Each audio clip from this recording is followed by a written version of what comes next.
Hi guys, so this is just a Q&A session. If you have any questions regarding the application process to KDU regarding the MBBS course, feel free to ask your questions. Okay, so we are here to answer your questions today.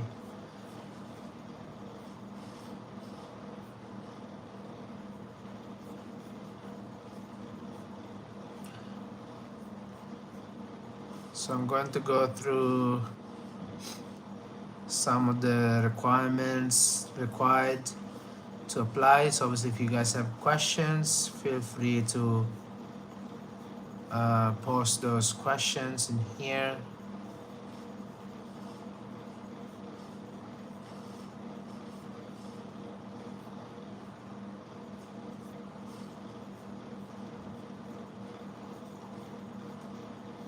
For the new people joining in, if you have questions about how to apply and so on, feel free to share those in the comments and then I'll be able to go through them with you.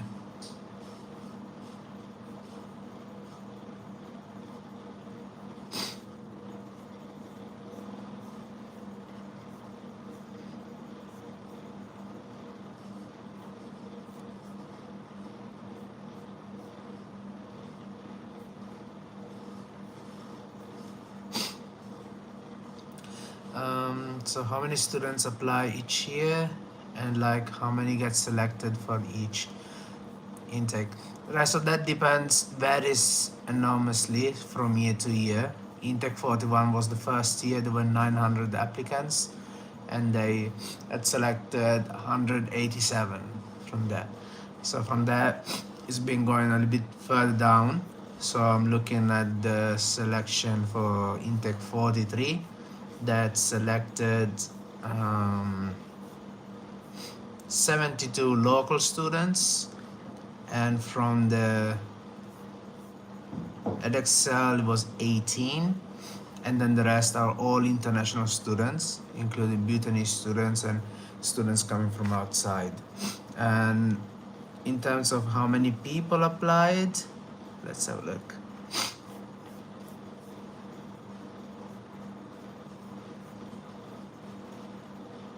As far as I remember, there were around 300 people that had applied for this course last year.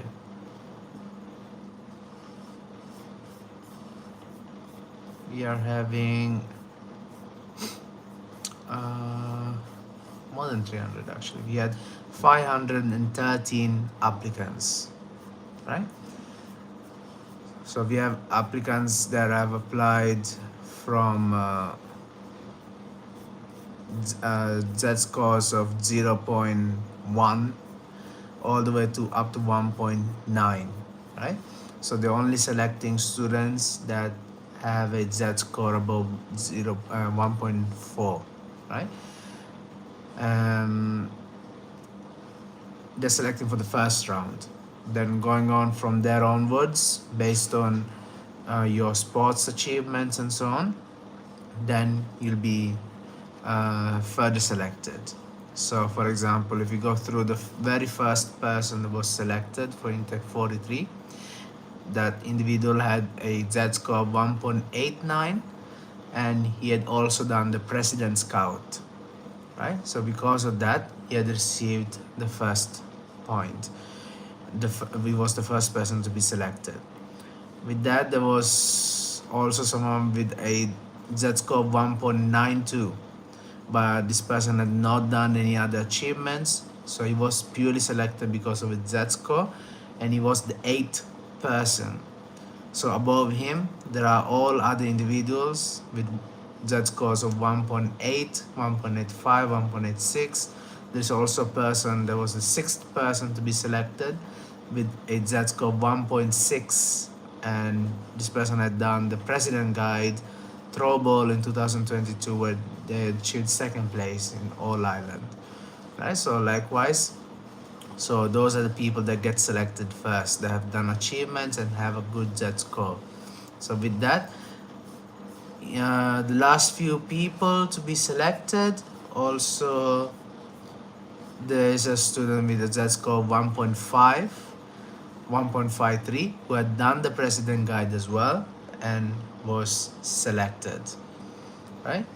But otherwise the lowest person to be selected within the 72nd person has z-score 1.70, right? So those are the sort of z-scores that you need to be selected. If you have less than that, you're not going to be able to be selected unless you have some good achievements, president guides and so on that you can use to boost your score. How would you describe the workload of the medicine? Is it hard? Yeah, it is. I mean, definitely not. It's not an easy course, right? So there is a lot of memorization. We have 14 subjects throughout the 5 years. The first 2 years is going to be 3 subjects: anatomy, physiology, and biochemistry. And from third year onwards, then we start clinicals, where things become a lot more hectic. The first 2 years are chill, but there is still a lot to adapt, especially for A-level students, especially the way you're studying, that a lot of people struggle on, because it's not like A-levels where you can perhaps do last minute studying, last minute preparation, and then somehow end up nailing the exams, right? So this is continuous learning from the first day that you start med school for the next 5 years, right? So that's something that a lot of people struggle to realize. And then the question why they get low marks in the exams, right? So you can't use the same tactics they use for A-levels. You need to be able to adapt. There is a lot of reading. It's not like A-level textbooks where you have one textbook per subject, so you go through that and you study just that and you are able to pass the subject. There's a lot of learning, a lot of textbooks that need to be read, a lot of slides, a lot of additional material that you need to read in order to be able to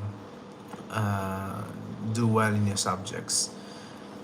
Clinicals, once you start third year, you have to study for your subjects, you have to go to the hospital, so you're doing almost a double life where, okay, so I keep seeing this message over and over again. I'll come back to that message, where you'll be going to the hospitals in the morning and you'll be with patients, you'll be doing practicals, and then in the afternoon you have lectures, and it can be quite hectic. Usually it goes up to 5 p.m. There are days where you have to be at the hospital until 8 p.m. or 10 p.m., sometimes even up to midnight or 1 a.m. So it truly depends on which hospital you're in, what is the subjects you're doing. So there is a lot to be done. You know, if you're staying in the hospital until 10 p.m., 11 p.m., then you struggle to study for the exams, right? So there's a lot of theory that you need to learn. So obviously it's quite a challenging course, so you need to know whether this is the right course for you or not. Okay, I'm a girl, my height is 5. Is it enough to apply? So I suppose this is for cadetship. I don't know much about the requirements for cadets, right? So that's the best thing to do, is to call directly the university and ask them whether you'd be accepted for that. But what I would say today is, if you want to apply as a cadet, there are only very few spots for cadets nowadays. For our intake, half of our batch, we had 86 students. Within that, almost around 45, 46 cadets we had in our batch. But now it's different. Intake 43 from last year, they started this year actually in January of 2026. They only have 4 cadets, 3 girl cadets and 1 guy cadet, right? So the numbers are been reduced a lot. So the competition for those places is really high, okay, as cadets. Obviously for local students is also really high, but for cadets is even higher. So your z-scores need to be really high, above 1.75 for sure, right? So since they're taking so less, so that the number is so less right now, your Z scores need to be really, really good. Right. What else do we have? Does KDU offer scholarships? No, there are no scholarships, so you have to pay out of pocket. I think, I don't know, Caroline, are you a local student or are you a international student? If you're a local student right now, for this year it's 17.5 million rupees, but I'm predicting that it's going to increase. It's been increasing from the first year. It was 12.5 million. It's been increasing. Okay, you're an international student, so that means you're going to be paying, I think it's $15,000 per year, and doesn't offer any scholarship. The way you have to pay for the tuition fees is that you have to pay all in one go, right? So that means when you're joining KDU, on the day when you're getting enlisted, you'd have to pay the $15,000. It can't be in rupees, it has to be in dollars. So depending from your country, like I'm from the UK, I can't pay in pounds. I have to convert those in dollars, US dollars, and then pay them, right? So that's done right at the beginning. So it's the same thing also for local students. The first year you're able to break that down into 2 payments, but for international students it's 1 payment only. So you're not able to break that down into small installments throughout the year. They want the full payment in one go. So that's first year. Second year, for the second year you are paying, so let's say you're starting as a first year in January of 2027. That's when you're going to be paying your first installment of $15,000. In November of 2027, that's when you're going to pay the second installment of $15,000 for your second year. So every year like that, in November, you'll have to pay the next installment until you reach year 5. For hostel facilities and so on, those are different requirements. You have to pay every 6 months, depending from the rooms that they have and the one that you want. Obviously, if it's a fan, if it's a room with a fan or with an AC, things change, prices change, but it's almost around $300 to $400 depending on the facilities that you're requiring. Having said that, if you can live outside of the hostel, it would be good. I know that a lot of people go to hostel because of the safety and so on. Trust me, it's a lot more safer to stay outside than to stay hostel. There are a lot of things that happen in that place. Having said that, there are curfews, like you're not allowed to go after 6 p.m. or 8 p.m. and there's a really big limitation on the things that you can keep in your rooms. You're not able to cook anything within your rooms and so on, right? So there are a lot of limitations for the amount of money that you're going to be paying. So if you can, stay outside rather than at hostel, right? Okay. Anything else? What do we have?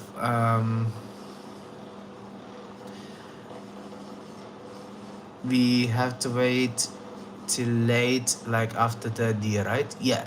So from 3rd year onwards, when you're starting clinicals, things are going to become hell. That's what I'm going to tell you. The first 2 years is slightly easy. 3rd year onwards, it's going to be hell. Why? Because you'll be spending most of your time in hospital. So you'll have to juggle between clinical work and theoretical work, like for your subjects.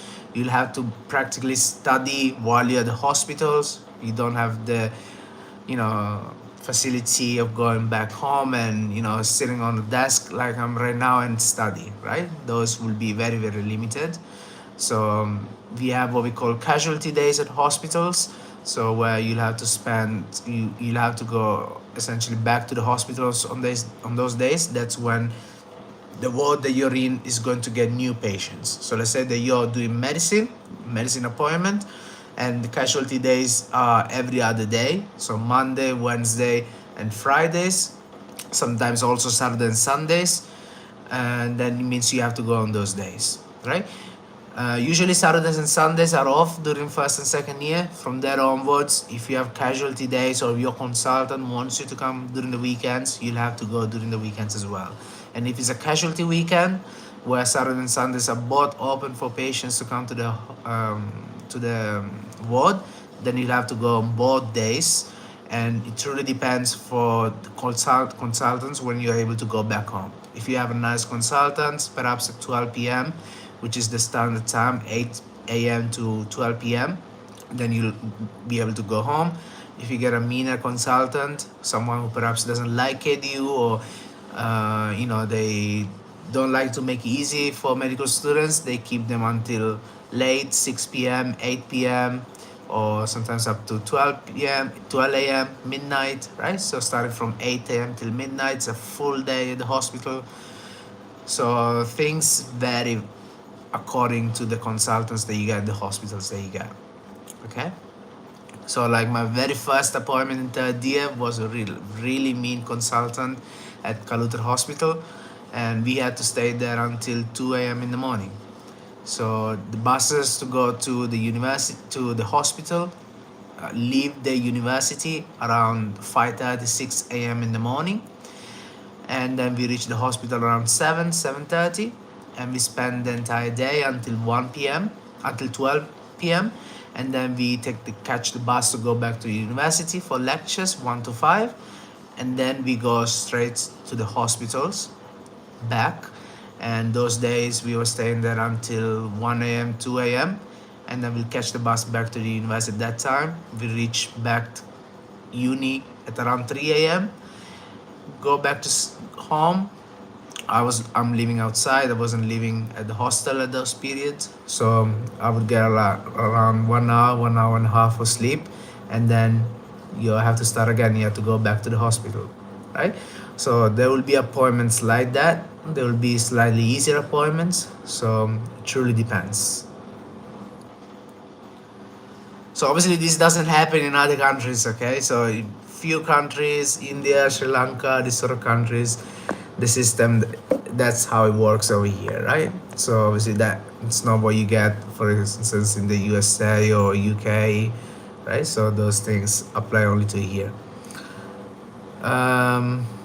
Do students drop out? A few. From our batch, we had about two students I think, that dropped out. They were not able to pass the second year exams in anatomy, physiology, and biochem. So they tried we have 4 attempts. So during second year you get 2 attempts. So let's say that in June you're going to be sitting your finals. If you don't pass them, then 6 weeks later you get a second attempt, and if you don't pass it by the second attempt, then you're going to be relegated, which means you have to repeat the year, for which you also have to pay an additional $15,000 from this year if you fail, and then that year you get an additional 2 attempts. So you third attempt, if you fail that, 6 weeks later you get a second attempt after 6 weeks, right? After the 4th attempt, if you have not passed all the subjects, then you'll be removed from the course. So unfortunately, there are a few students that have to go through that process of where they fail all the attempts up to the 4th attempt, and then they have to leave the course. But that's happens to very, very few. So out of 100, perhaps 1 student or maximum 2 students will have to leave the course. So for us, it was out of the batch of 86, 2 students had left the course in second year, and everyone else has passed. We finished in February, so most of us passed. There are a few that have been relegated from the final exam, so they have to resit the exam this year, towards the end of this year. But most people pass, right? So if not through the first attempt, at least through the second attempt, a lot of people pass. But the reason for them failing is not because the course is hard, but because they don't study. They don't do the work, and they end up failing, right? So if you do the work, you study, you start smart, you do past papers, you study the content properly, you're definitely going to pass, right? There is no question about that. Is it true that medical students are paid while they're studying? No, we are not paid. We are private students, right? So we pay the college. But if you're a cadet, then you're paid, right? So if you're a cadet, you get paid for being part of the military, but not us. How many years do they have to serve in army hospital, and after that can they work in regular hospitals like other doctors? So I suppose you're referring to the cadets, not to us. We don't have to work for army hospitals or anything. As soon as we pass, we are able to start working like any other doctor within in the country. So if you're a cadet, you have to work for a certain number of years. It depends from the bond. For our cadets, it's about 15 years, if I recall correctly.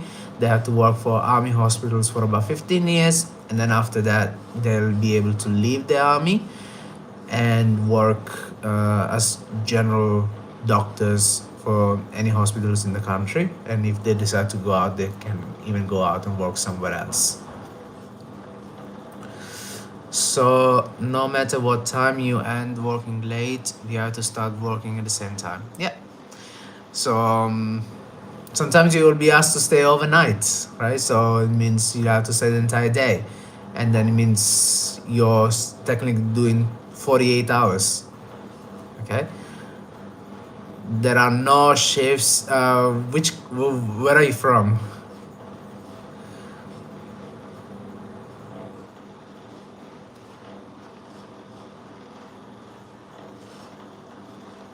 It doesn't really matter what time you finish, right? So you have to, if it's an overnight session, you have to go through the entire day, and then you start this second day like nothing happened. What would happen if you study medicine as a cadet and then refuse to work in the army? I don't know. I don't really know what happens. I suppose they are going to remove your degree. You're not allowed to practice as a doctor because technically the degree is held by the military service. So technically, you're not allowed to leave the country or even to work anywhere else as a doctor because they have your degree. So there is no way you can't do that essentially. You can leave, but obviously you won't be able to work as a doctor.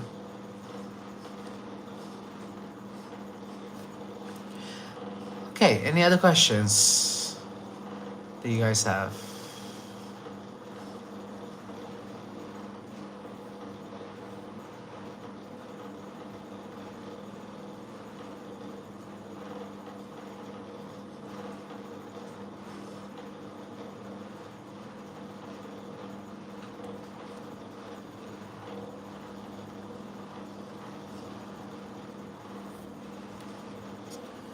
So if you're an international, right, so you can't join as a cadet anyway. What was the most unexpected challenge you faced in med school? Unexpected challenge.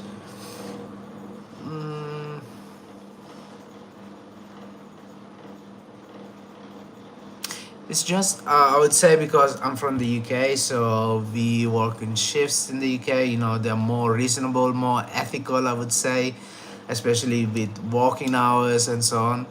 So my sister's also, she was a medical student. She's now a doctor, but she was working 9 a.m. to 5 a.m.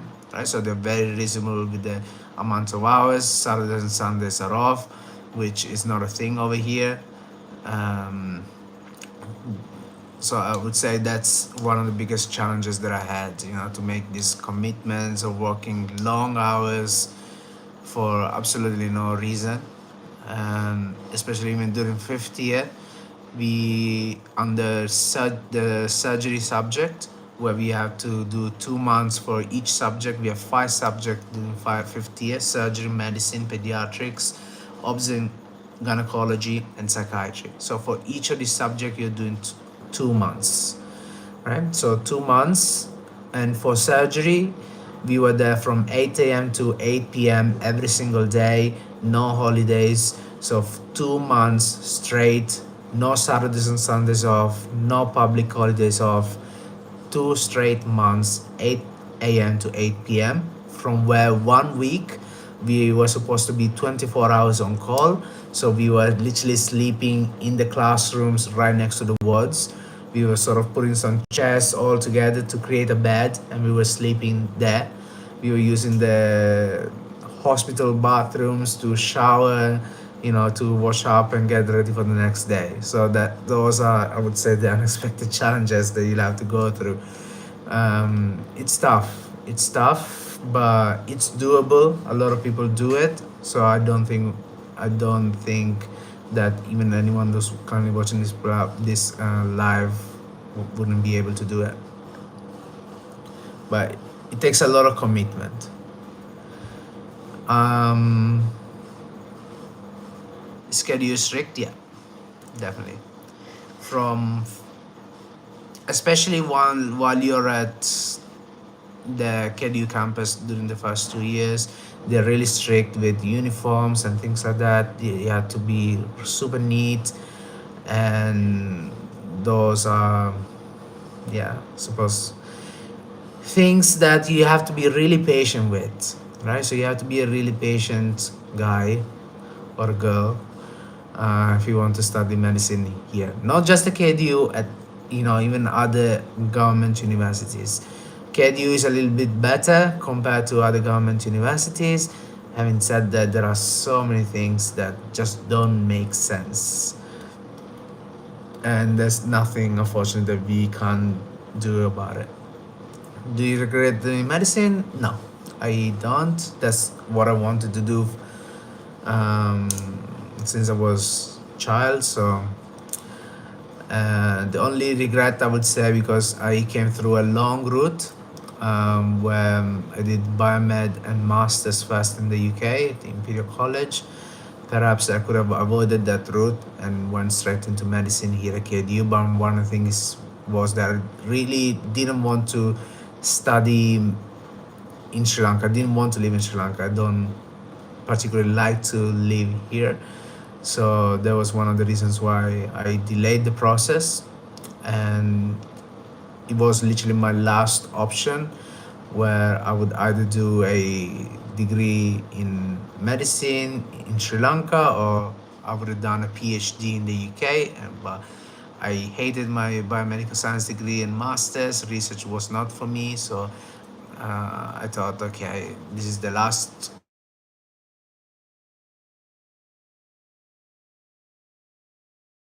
So I don't regret the process. It was okay. Uh, did you ever feel like quitting halfway? Some point during third year, because I was away from everyone. I think that was also during the COVID period, so we were not able to go anywhere. So I was sort of locked inside my house, and that's something that you'll be doing anyway while you're here at uni studying medicine, because you can't go out. You have to come back, you have to study. There's so much content to study, especially from third year onwards, that having a life outside is practically impossible. And you'll get perhaps 1 or 2 days per month where you get to go out with your friends and enjoy yourselves, I suppose. That's the limit, I would say. If you're Obviously, it depends from person to person. So if you don't care about anything, don't care much about the course, about the knowledge that you're gaining from your medical school, you literally can go party every other day, right? So that's a possibility. But then the outcomes, or whether you're going to pass, or how knowledgeable you're going to be out once you graduate, that's obviously a big question.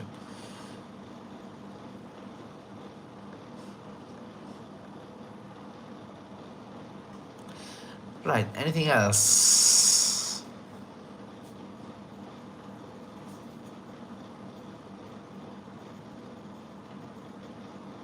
So I have a lot of, obviously, other videos in my channel which go through a lot of different aspects of the course. So feel free to go through those videos. I suppose you'll gain a lot more content and a lot more knowledge about the course from those as well. Are Cambridge students and Edexcel taken on the same count separately? They're taken through the same. It's the same. It's no difference.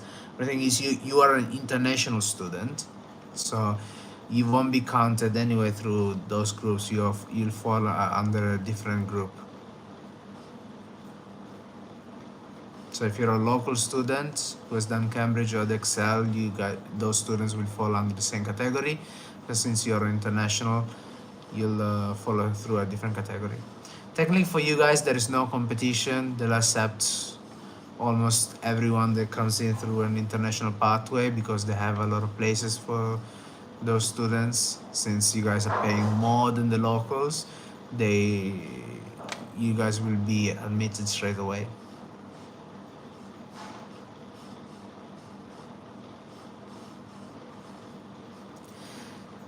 Anything else?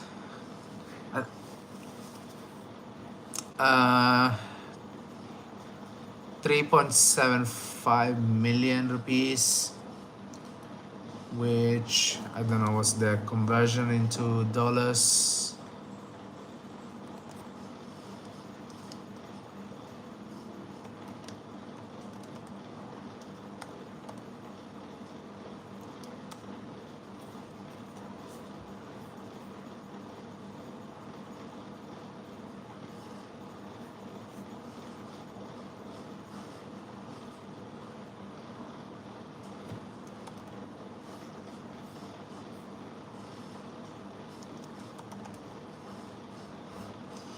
It's $11,000, $12,000. So just a little bit less compared to what you guys will be paying.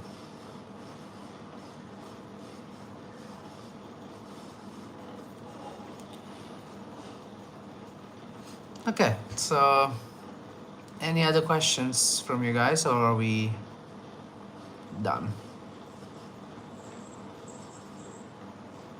So I've done a video just a few days ago where I talk about all the requirements and so on, so you guys can go through those if you need more info about those things.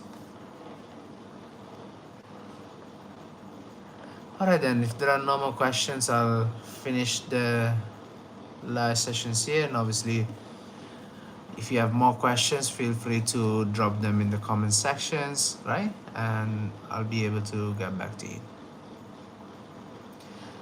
Alright, thank you for joining today. I'll see you guys in the next video.